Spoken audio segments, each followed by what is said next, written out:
Ready? One, two, three, go. Good morning to all of you again. My name is Rodolfo Eric Angat, your teacher in Earth and Environmental Science. Today we'll be learning about tides, and we'll try to answer the essential question: how are tides influenced by the moon and the sun? We will be answering these questions, and we'll be learning these vocabulary words as we progress in our discussion today about tides. So this is our essential question, and the very first thing that we need to know today is, what are tides? Tides are the rise and fall of sea level caused by the combined effects of the gravitational forces exerted by the moon and the sun. So the key ideas that we have to remember about tides are the following. First, we have gravity. Second, we have the moon. And third, we have the sun. So those are the key ideas or key words that you have to remember about tides.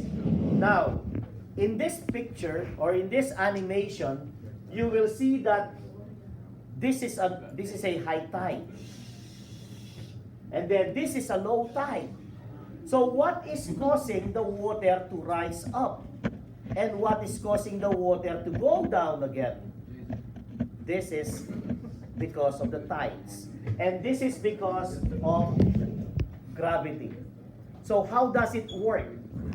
Let's begin with the key concepts on tides. The first thing that we have to remember is that on average, 4 tides occur in 24 hours. There are 2 high tides and 2 low tides every day. And we'll be learning why we have this as we progress. The second concept that we have to remember is that the gravity of the moon and the sun causes the tides. And the third, the moon has more influence on Earth's tides because it is closer. Even though that the sun is way bigger than the moon, it is just too far from Earth. The moon is a lot smaller than the sun, but it is so close to Earth. That is why its influence on tides is far greater than the influence of the sun on the tides on Earth. Now, what are the different examples for tides? We have the nip tide. We experience nip tide when the sun, the earth, and the moon are at 90 degrees. So what is 90 degrees? So you will see here, that's the first line of the angle, and that's the second line of the angle. If you will be measuring this using a protractor, you will see that this nip tide happens because the angle at which the sun, the earth, and the moon are at 90 degrees. This is called nip tide.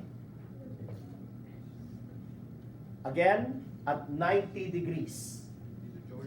Now, what is a nip tide? Nip tide is the lowest level of high tide. Nip tide comes twice a month. And that twice a month happens when the phases of the moon are either the first and the third quarter, which is at 45 degrees. Arrangement of the sun, earth, and moon. Now, the picture there shows us how the third quarter looks like and how the first quarter looks like. If the moon appears either of those, then expect that we have a nip tide. The second type of high tide is called the spring tide. How does it differ from the nip tide? In spring tide, the sun, the earth, and the moon are aligned at an angle of 180 degrees. So, they're all aligned.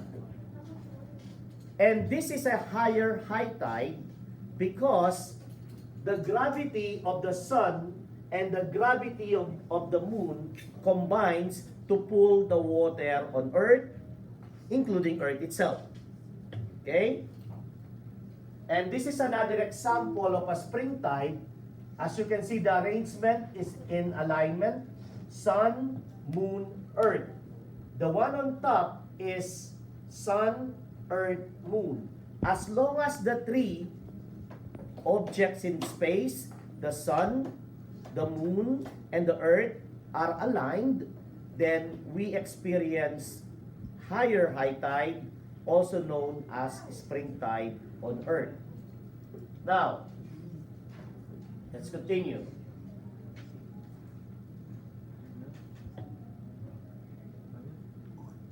This is an example of a spring tide, and this is an example of low tide. There are some areas on earth that are flooded every day because of the high tide.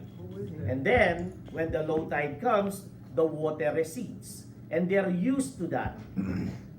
Some areas on earth are really like that. And they just love to be in those places. As long as, of course, as long as they maintain that the water is clean. If you don't pollute the water, even though that it's high tide, it's still okay. But if the water is polluted, then it's not okay. Let's continue. Again, spring tide happens when the phases of the moon are either full or new moon. So if you see the moon completely, you would say it's springtide somewhere on earth. When you see that the moon is a new moon, you can also say the same thing. It's springtide somewhere on earth. Now, the gravity of the earth, the gravity of the moon and the sun are responsible for the tides on earth.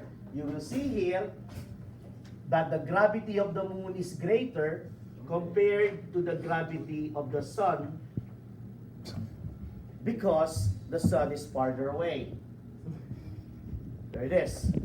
So, what kind of tide is happening when they are all aligned? Can you tell me? What kind of tide is happening here? The spring. Very good. It's the spring tide. Now, let's continue. This summarizes the differences between spring tide and nip tide. Hopefully, you'll get an idea more about this. And this picture here shows us how they happen. And these are also found in your activity papers. This will help you answer the questions. So, tell me, what kind of tide is happening when the alignment is like that? Is it spring or is it nip tide? What is it again? It's nip tide because it's 90 degrees. Okay, you can see that it's 90 degrees, so it is nip tide. How about this one? Nip tide or spring tide? Nip tide. Very good, still 90 degrees. How about this one? Spring tide. Very good because it's 180 degrees. You just have to remember if they are aligned, that's a spring tide. And a spring tide is a higher high tide, while a nip tide is also high tide, but it is lower than a spring tide. Okay, as we have discussed earlier. Okay, so these are the things that you need to remember about tides. Now, two questions. Which has more influence on the tides of Earth? The sun or the moon? The sun or the moon? Who said the sun? Raise your hands. Who said the moon? Very good. The answer is the moon. The moon has a greater influence on tides because it is closer to Earth. Okay? Second question. When do we experience higher high tide? When the angle is 90 degrees or when the angle is 180 degrees.